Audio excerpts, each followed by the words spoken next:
ونحن على ذلك لمن الشاهدين والشاكرين والذاكرين الحمد للہ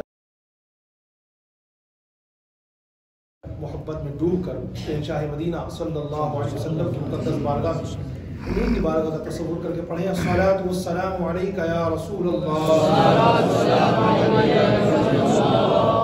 وعلی آلک واصحابک یا حبیب اللہ الصلاۃ والسلام علیک یا نبی اللہ وعلى آلك وأصحابك يا نور الله صلى الله تعالى عليك وسلم نويت سنة الاعتكاف. پوری دنیا کی سائنس مل جائے، دنیا کے جتنے بڑے بڑے عقل بڑی ہیں سب جمع ہو جائیں اور سارے جمع ہو کر کے کسی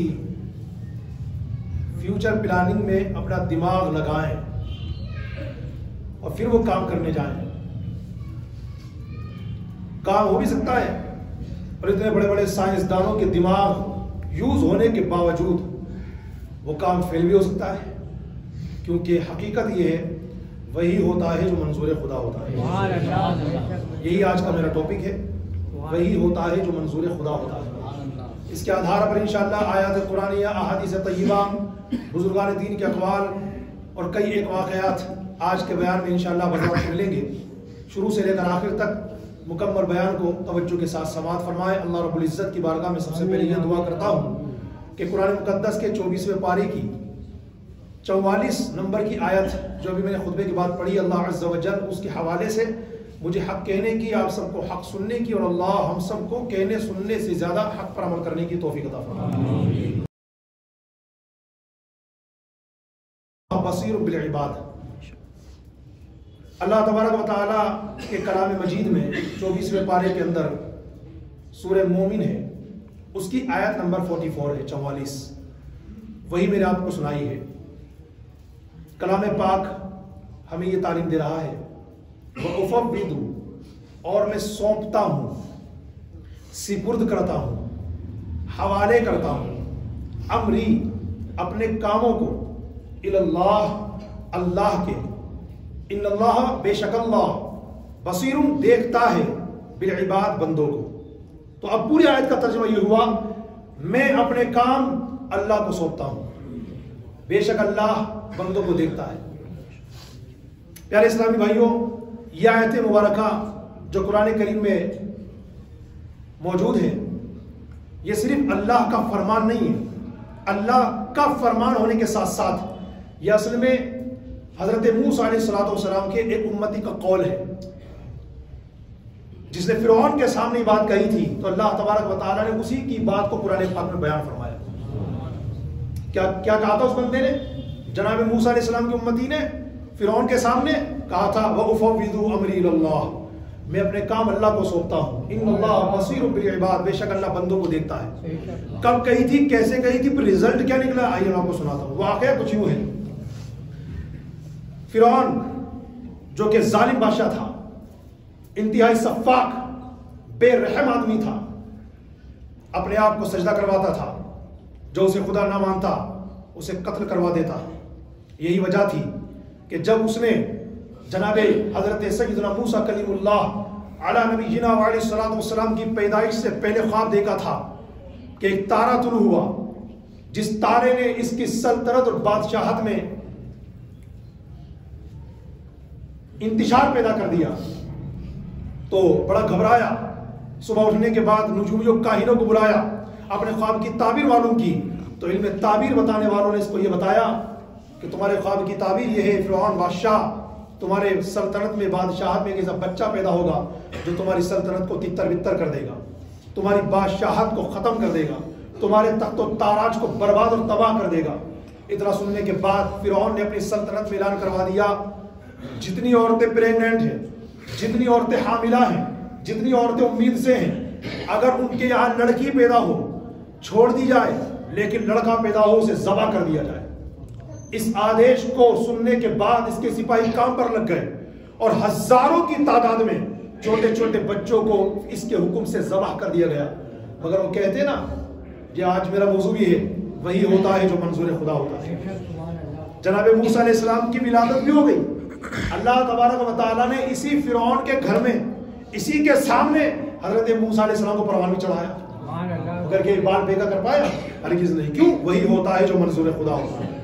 اب بات سنیے آگے، وَأُفَوِّضُ أَمْرِي إِلَى اللَّهِ، یہ آیت ابھی جو میں آپ کے سامنے سنائی، یہ ایک حضرت موسیٰ علیہ السلام کے امتی کا قول ہے جو انہوں نے فرعون کے سامنے کہا تھا، اور یہ امتی کوئی اور نہیں تھے بلکہ فرعون کے چچا زاد بھائی تھے۔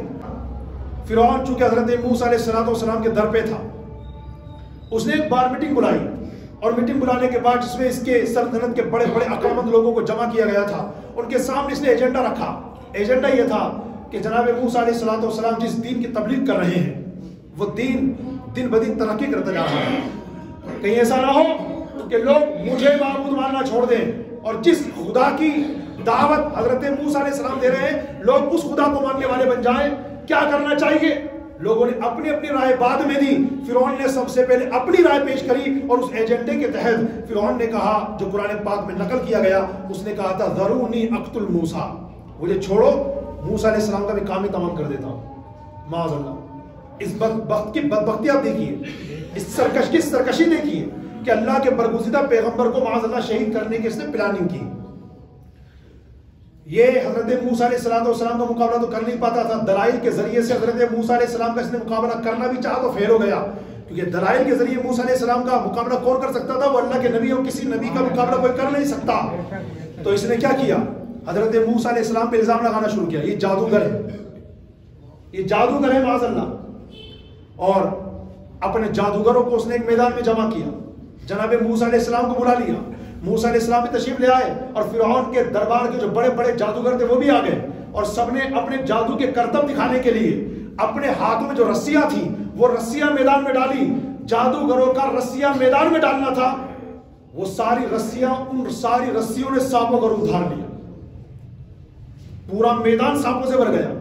حضرت موسیٰ علیہ السلام دیکھ کر مسکرا رہے تھے، آپ کے ہاتھ میں جو عصا تھا وہ آپ نے میدان میں ڈال دیا۔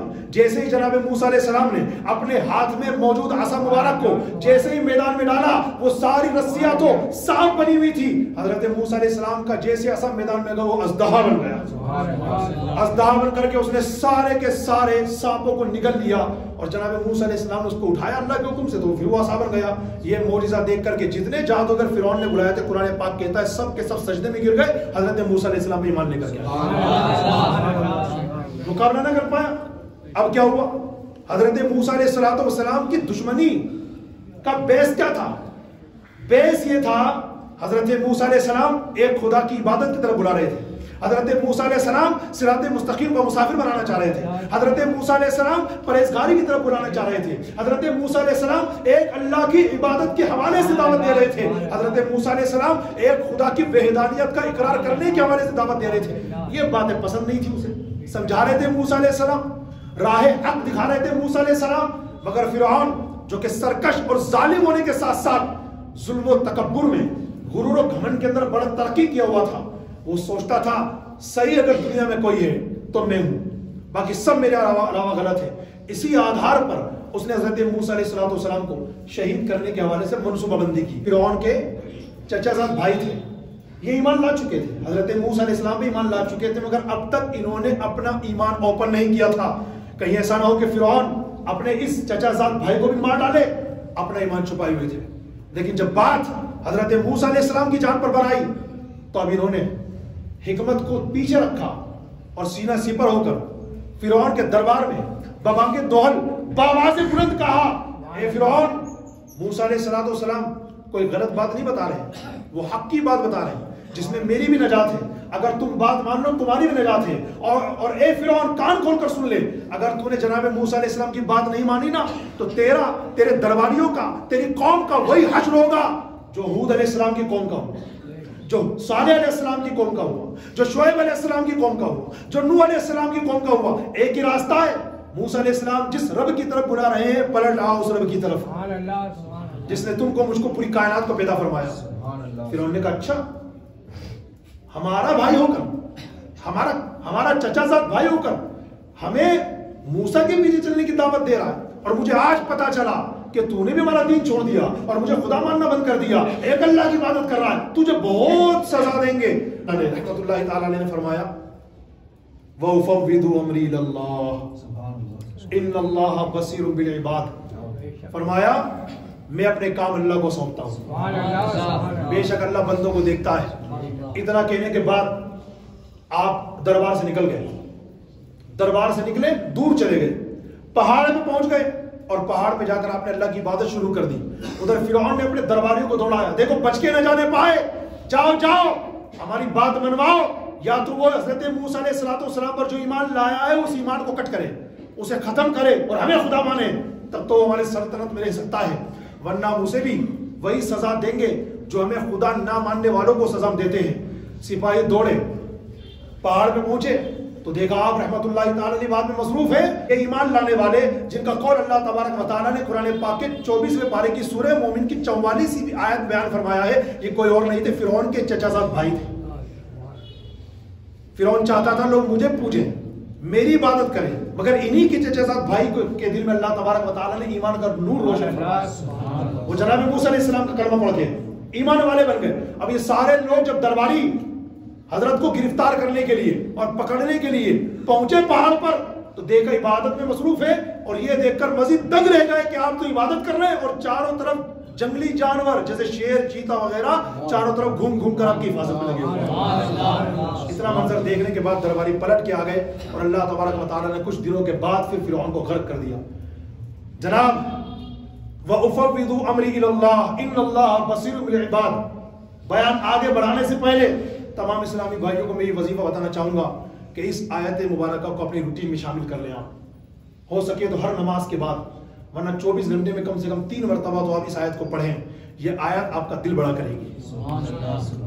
بندہ فیوچر پلاننگ کرتا ہے, نہ جانے کتنے منصوبے بناتا ہے, میں یہ بھی کر لوں گا, میں وہ بھی کر لوں گا, میں یہ بھی کر لوں گا, میں وہ بھی کر لوں گا, نہ جانے کتنے منصوبے بناتا ہے, مگر سب دھرے کے دھرے رہ جاتے ہیں. کیوں؟ وہی ہوتا ہے جو منظور خدا ہوتا ہے. بندہ چاہے کہ میری فیوچر پلاننگ یہ ہے, میں یہ کرنا چاہتا ہوں, اور وہ سکسیس بھی ہو جائے, اس کا ایک طریقہ ہے, اس کا بھی ایک طریقہ ہے جو انشاءاللہ میں بیان کے آخر میں آپ کو بتاؤں گا. اور وہ بھی قرآن پاک کے 15ویں پارے کی سورہ کاف کی 23ویں اور 24ویں آیت میں اللہ تعالیٰ نے ارشاد فرمایا ہے آج ہم اس سے بہت دور ہیں, اس سے بہت دور ہیں. آج ہمارے کئی بھائی اس پر عمل کرتے ہیں, لیکن اب کئی لوگ اس کو بھول بیٹھے ہیں. انشاءاللہ وہ عمل کیا وہ بتاؤں گا جس کے ذریعے سے ہماری فیوچر پلاننگ کامیاب ہو جائے. ہمارے منصوبے جو فیوچر کے ہیں, جو مستقبل کے آنے والے زمانے کے, اللہ تبارک و تعالیٰ سکسیسفل کر دے اور ہم اس میں کامیاب ہوتے چلے جائیں. اس کا کیا طریقہ ہوگا وہ آگے بتاؤں گا, لیکن اس بیس پر پہلے 3 مزید باتیں آپ سماعت فرمائیں. وہی ہوتا ہے جو منظور ہے, ایک بار آپ بھی بولیں, وہی ہوتا ہے جو منظور خدا ہوتا ہے. یہ ہمارا ایمان ہے, یہ ہمارا ایمان, کیونکہ اللہ کے چاہے بغیر کوئی پتہ نہیں ہل سکتا.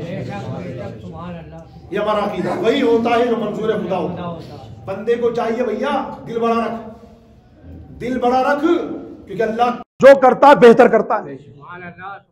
وہاں سے برائی صادر نہیں ہوتی ہے کیونکہ اللہ ہر عیب سے پاک ہے.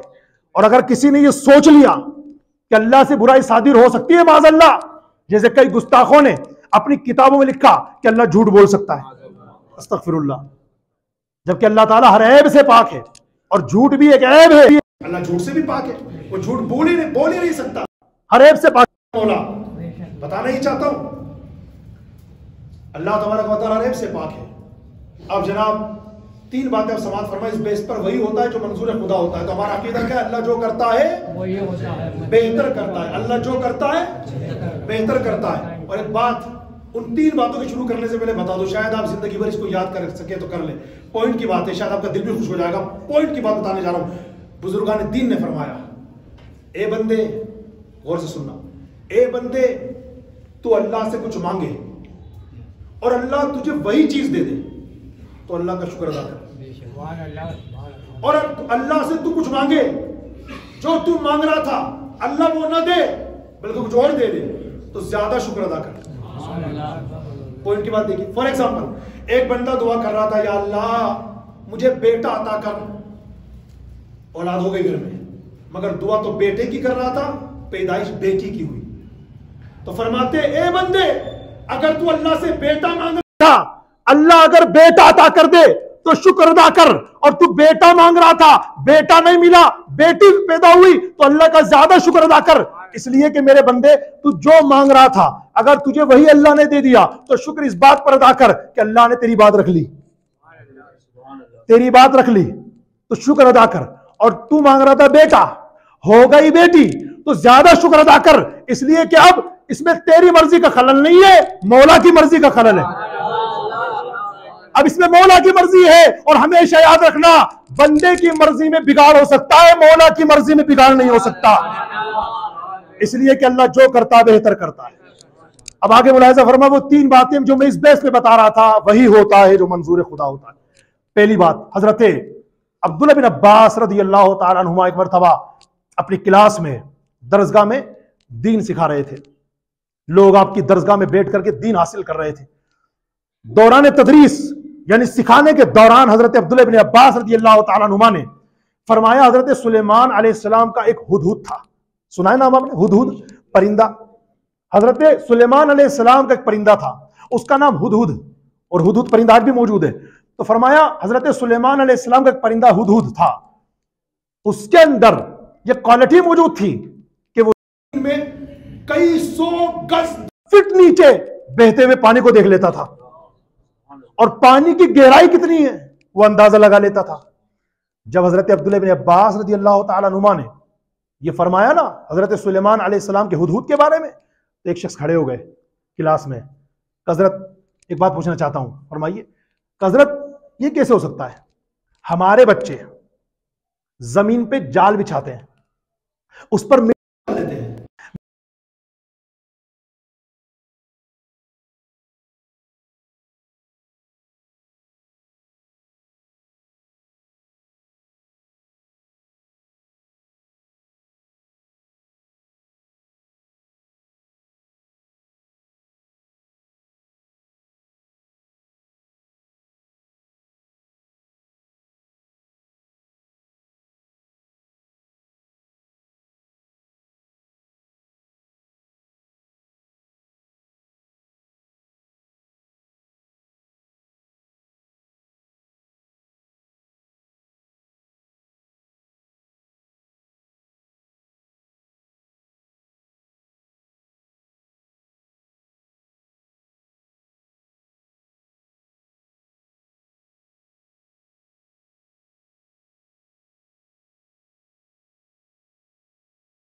پر پاور ہے کہ اسے طوفان نو بھی نہیں ڈبو سکتا. مگر آپ حضرات مجھ سے زیادہ تاریخ جانتے ہوں گے. پتا ہے آپ کو صرف 4 سے 5 دن تک وہ سمندری سطح پر رہا. اس کے بعد کیا ہوا؟ برفانی تودے سے ٹکرایا, چکنا چور ہوا اور ڈوب گیا. ایسا ڈوبا, کہاں اس کا کوئی نقشہ, کہاں اس کا کوئی حصہ, کہاں اس کا کوئی پارٹ کہاں ہے, کچھ پتا نہیں. بلکہ ابھی کچھ ٹائم پہلے دنیا کے 5 بڑے بڑے ارب پتی لوگ کروڑوں روپے کی سمپتی خرچ کر کے بیٹھ کر گئے تھے تلاش کرنے کہ دیکھیں ٹائٹینک میاں کیسے ہیں. وہ تلاش کرنے گئے, وہ تو کئی گم ہو گیا تھا, یہ 5 گئے, یہ 5 بھی گم ہو گئے. ہے نا آپ کو معلوم؟ تو وہی ہوتا ہے جو منظور خدا ہوتا ہے. اللہ کی رضا پر راضی رہنا سیکھی میرے بھائیوں, کیونکہ اللہ جو کرتا ہے بہتر کرتا ہے. اب ہم یہ چاہیں کہ میں فیوچر پلاننگ کروں, ہم یہ چاہیں کہ میں کوئی منصوبہ بناؤں, ہم یہ چاہیں کہ میں یہ کام کرنے کا ارادہ کروں اور وہ کام سکسیسفل ہو جائے. دوسری بھاشا میں یوں کہہ دوں, ہم اگر کوئی منصوبہ بنانا چاہیں اور نیت یہ ہو کہ اللہ اس کام میں مدد عطا کر دے, اس کے لیے ایک وظیفہ یاد کر لیں. جب بھی آپ کوئی نیک جائز کام کریں انشاءاللہ ضرور کہیں. کیا کہیں گے آپ ذرا بول کے بتائیے. اور ایک بات اور معذرت کے ساتھ, ہم بہت سارے الفاظ صحیح استعمال نہیں کرتے, اسی طرح انشاءاللہ کو بھی صحیح استعمال نہیں کرتے. انشاءاللہ یہ انشاءاللہ کیا ہوتا ہے بھائی؟ انشاءاللہ نہیں ہوتا ہے انشاءاللہ. بہت ساری غلطی ہمارے کئی اسلامی بھائیوں کو اذان دینے کا بڑا شوق ہوتا ہے. بہت اچھی بات ہے, اذان دینی چاہیے. اذان جہاں تک جاتی ہے وہ ساری چیزیں مؤثر, مطلب اذان دینے والے کے لیے مغفرت کی دعا کرتی ہے. مگر میں نے بہت بڑی بات پہلے بھی بتائی تھی, آج بتا رہا ہوں. کئی مسجدوں میں جانا ہوا یا کئی محلے سے گزرنا ہوتا ہے, مؤذن صاحب اذان دیتے ہیں. کئی مسجدوں کے میں نے دیکھا, ایک تو پرماننٹ مؤذن ہے اور ایک مؤذن نہیں ہے, ایسے دے دیتے, مگر اذان دینے کا طریقہ نہیں آتا. لیکن اب کون سمجھائے, بڑی بڑی غلطیاں کرتے ہیں. ان میں ایک بہت بڑی غلطی جو میں نے کامن نوٹ کی, کامن سمجھتے نا, مطلب بہت سارے لوگوں میں دیکھیے, غور کرنا. اشہد ان محمد رسول اللہ, کیا کر لو یار, یہ لہنے جلی ہے. لہنے جلی کا مطلب ہوتا ہے حرام کی غلطی, اور اگر ایسی اذان ہوئی تو سنت طریقے سے ادا نہیں ہوئی. اشہد ان لا الہ, یہاں تو کھینچا جائے گا کیونکہ لام کے بعد الف بھی ہے, پھر الف کے بعد حمزہ بھی ہے, اور تجوید کا قاعدہ یہ ہے کہ حروف مدہ کے بعد حمزہ اسی کلمے میں ہو تو مد متصل ہوتا ہے, دوسرے کلمے میں ہو تو مد منفصل ہوتا ہے, مطلب اس کو 3-4 الف کے برابر کھینچا جائے گا. یہ گرامر تجوید کا. تو اشہد ان لا الہ الا اللہ بالکل صحیح کھینچ رہے ہیں, کوئی دقت والی بات نہیں. مگر اشہد ان لا الہ الا اللہ کہنے کے بعد جب حضور صلی اللہ علیہ وسلم کی رسالت کی گواہی دینے کی بات آتی ہے تو وہاں پر لفظ کیا ہے؟ اشہد ان, حمزہ نون زبر ان, نون زبر نا, وہاں پر اس کے بعد الف نہیں ہے. آپ یہ غلطی نوٹ کرنا چاہو, میں آپ کو کہتا ہوں. ہو سکے تو سنڈے کو فری رہتے ہو نا, سنڈے کو فری رہتے ہو نا, چھٹی ہوتی ہے, جاؤ فجر سے لے کر عشاء تک 5 وقت کی اذانیں الگ الگ مسجد میں سنو, اور میری بتائی ہوئی اس غلطی کو نوٹ کرو. اگر آپ پورے دن گھوم کر 5 اذانیں الگ الگ مسجد میں سنیں تو شاید آپ کو اشہد ان محمد رسول اللہ میں صحیح طریقے سے پڑھنے والے مؤذن کم ملیں گے. اشہد ان, کیا کر رہا بھائی, کیوں دھجیاں اڑا رہا ہے؟ نہیں آتی تو منتے بیٹھ جا, لیکن نہیں میں دوں گا, دے بھائی. میرے بھائیوں یہ کس طرح کی کامن غلطیاں. امام صاحب کی بات بتانے جاؤں تو پھر وہ بہت آگے نکل جائے گی بات, کیونکہ امام صاحب بھی ہمارے کم نہیں ہیں. معافی چاہ کے کہتا ہوں بات, بہت سارے مسائل ہیں بھائی صاحب, بہت سارے مسائل ہیں جو عام غلطی کر رہے ہوتے ہیں, لیکن بتائے کون؟ کوئی بتانے والا نہیں. کوئی بتانے والا ہو تو اس میں ہمت نہیں. کیوں کہ امام صاحب بڑے باپ کی اولاد ہے. بات کہاں سے نکلی کہاں پہنچی؟ تو میں بتا رہا تھا انشاءاللہ. کیسے بولیں گے؟ مسکرا کے بولیے انشاءاللہ. فرق ہو گیا نا, ہم کیا بولتے ہیں انشاءاللہ. کیوں بگاڑ لو یار. اچھا اسی طریقے سے سبحان اللہ. کیا سبحان اللہ؟ سبحان اللہ بول بھائی, سبحان اللہ, کیونکہ سبحان اللہ کا کوئی مطلب ہی نہیں ہے. سبحان اللہ کا کوئی مطلب نہیں ہے. ڈکشنری اٹھاؤ, ہم سے پوچھو, ہم آپ کو کھول کے بتائیں. سبحان اللہ کا کوئی مطلب نہیں ہوتا, مطلب اور بگڑ ہی آتا ہے. اصل لفظ ہے سبحان اللہ. اسی طریقے سے آپ کسی نعمت کو دیکھیں تو کیا کہتے ہیں؟ ماشاءاللہ. کیا ماشاءاللہ. آئی بات سمجھ میں؟ تو اس طرح کی باتیں بھی سیکھنی چاہیے ہم کو. خیر, بات کہاں سے نکلی کہاں پہنچی؟ تو کیا بتا رہا تھا؟ میں بتا رہا تھا آخر میں 6 منٹ باقی رہے گا خواجہ کی چھٹی کی نسبت سے. یہ بتا رہا تھا کہ اگر ہم چاہیں ہماری فیوچر پلاننگ اچھی ہو جائے، میں کوئی منصوبہ بناؤں، میں کوئی پروگرام سیٹ کروں اور اس میں اللہ کی مدد آ جائے، ایک عادت اپنائیے، جب بھی کوئی نیک جائز کام کرنے جائیں انشاءاللہ میں یہ کروں گا، انشاءاللہ میں وہاں جاؤں گا، انشاءاللہ میں قرآن پڑھوں گا، انشاءاللہ میں تہجد پڑھوں گا، انشاءاللہ کہنے کی عادت بنائیے. پتہ ہے کیوں؟ سب سے پہلے قرآن پڑھتا ہوں. قرآن پاک کا 15واں پارہ کھولیں گے آپ، سورہ کہف آپ کو ملے گی. سورہ کہف کی آیت نمبر 23 and 24 23 اور 24 میں اللہ تعالیٰ نے ہم بندوں کو تلقین فرمائی، تاکید فرمائی، وَلَا تَقُولَنَّ لِشَيْءٍ إِنِّي فَاعِلٌ ذَلِكَ غَدًا إِلَّا أَن يَشَاءَ اللَّهُ. میرا اللہ سورہ کہف کی آیت نمبر 23-24 میں فرماتا میرے بندوں، جب کسی کام کے کرنے کا ارادہ ہو نا تو یہ مت کہو کہ میں کل کروں گا، بلکہ یہ کہو انشاءاللہ کل کروں گا. یہ مت کہو کہ میں کل کروں گا، بلکہ یہ کہو انشاءاللہ کل کروں گا، کیونکہ جب تم انشاءاللہ کہہ دو گے نا انشاءاللہ میں کل کروں گا تو اس تمہارے کام پر اللہ کی مدد آئے گی. اور آپ نے ایمانداری سے بتاؤ جس کام میں اللہ کی مدد آ گئی ناکام ہو سکتا ہے کیا؟ اب آپ کوئی بھی پروگرام کریں، گھر بنانا ہے، کاروبار کرنا ہے، بزنس ڈیل کرنی ہے، گاڑی خریدنی ہے، فلیٹ خریدنا ہے، کسی ٹریول پہ جانا ہے، سفر پہ نکلنا ہے، وغیرہ وغیرہ وغیرہ وغیرہ وغیرہ درجنوں کام ہے. نیک اور جائز کام سے پہلے انشاءاللہ کہنے کی عادت بنائیے، اس لیے کہ نیک اور جائز کاموں سے پہلے انشاءاللہ کہنا نبیوں کی سنت ہے.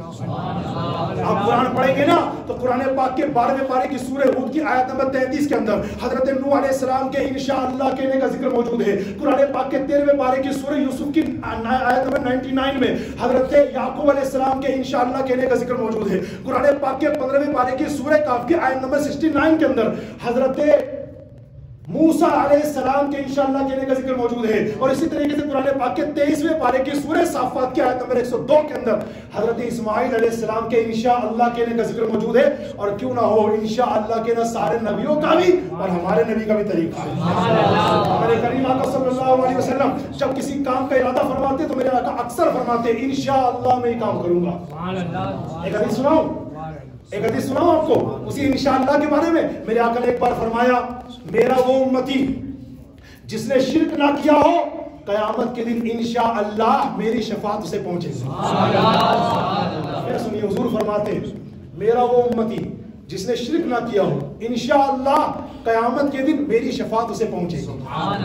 تو میرے بھائیوں آج کا یہ میرا بیان وہی ہوتا ہے جو منظور خدا ہوتا ہے، اسی بیس پر کرنے کی کوشش کی. آپ حضرات میری بات سمجھ گئے ماشاءاللہ. اب یہ وظیفہ اپنے دل و دماغ پہ طاری کر لیں جو میں نے شروع میں پڑھا تھا. قرآن پاک کے 24ویں پارے کی سورہ مومن آیت نمبر 44 وَأُفَوِّضُ أَمْرِي إِلَى اللَّهِ إِنَّ اللَّهَ بَصِيرٌ بِالْعِبَادِ وَأُفَوِّضُ أَمْرِي إِلَى اللَّهِ میں اپنے کام اللہ کو سونپتا ہوں. إِنَّ اللَّهَ بَصِيرٌ بِالْعِبَادِ بے شک اللہ بندوں کو دیکھتا ہے. ابھی میرے پاس کچھ منٹ اور واقعہ یاد آ رہا ہے، اجازت ہو تو سنو یا جلدی ختم کرو. ہے نا اجازت؟ ایک واقعہ اسی پر سن لیجئے کہ اللہ پاک کو اگر آپ اپنے کام سونپ دیں، اس کے حوالے کر دیں تو پھر وہ حفاظت کرے گا نا، وہ حفاظت کرے گا. آپ مین مارکیٹ میں دکان کھولتے بند کرتے ہیں، مین مارکیٹ میں آپ کی دکان، رات کو وہ سناٹا ہو جاتا ہے، آپ نے 2-2 3-3 تالے بھی لگا رکھے ہیں مگر چور تو چور ہوتا ہے. تالا ٹوٹ سکتا ہے کہ نہیں؟ تالے کے ذریعے آپ نے اپنی دکان کی حفاظت کی. مجھے ایمانداری سے بتاؤ تالا توڑا جا سکتا ہے کہ نہیں؟ لیکن اللہ جس دکان کی خود حفاظت کرے. کیا خیال ہے آپ کا؟ اپنی دکان اللہ کے سپرد کر دو، تالا بھی لگاؤ اور اللہ کے سپرد کر دو. ہاں ایسا نہیں کہ اللہ کے سپرد کرنا تو چھوڑ کے چلے جاؤ، یہ بیوقوفی مانی جائے گی. ایک صحابی حضور کی بارگاہ میں آئے، کہتے ہیں یا رسول اللہ ایک سوال مجھے پوچھنا ہے. حضور یہ بتائیے میں اپنے اونٹ کو باندھ کے اللہ پہ توکل کروں یا کھول کے اللہ پہ توکل کروں؟ میرا اونٹ کہیں نہیں جائے گا. میرے حضور نے فرمایا میرے صحابی پہلے اونٹ کو رسی سے باندھو اب اللہ پہ توکل کرو. یا میں اسلام درس دیتا ہے. تو سنیے گا اللہ پاک کیسی حفاظت کرنے والا. ایک دعا بھی بتاؤں گا انشاءاللہ، اس دعا کو یاد بھی کر لیجیے گا. جناب فاروق اعظم رضی اللہ تعالیٰ عنہ کے دور کا واقعہ ہے. ایک شخص تھا، اس کی بیوی حاملہ تھی مطلب امید سے. وہ شخص سفر پہ نکلنے لگا تو دیکھو غور کرنا، ہاتھ اٹھائے رب کے دربار میں، کہا یا اللہ میں سفر پہ جا رہا ہوں، تیری بارگاہ میں دعا یہ کر رہا ہوں میرے مالک میری بیوی کے پیٹ میں جو امانت ہے، میری بیوی کے پیٹ میں جو امانت ہے، لڑکا ہو یا لڑکی وہ تیری عطا ہے مولا، اس کو تیری حفاظت میں دے کے یا مالک اس کی حفاظت کرنا، آمین۔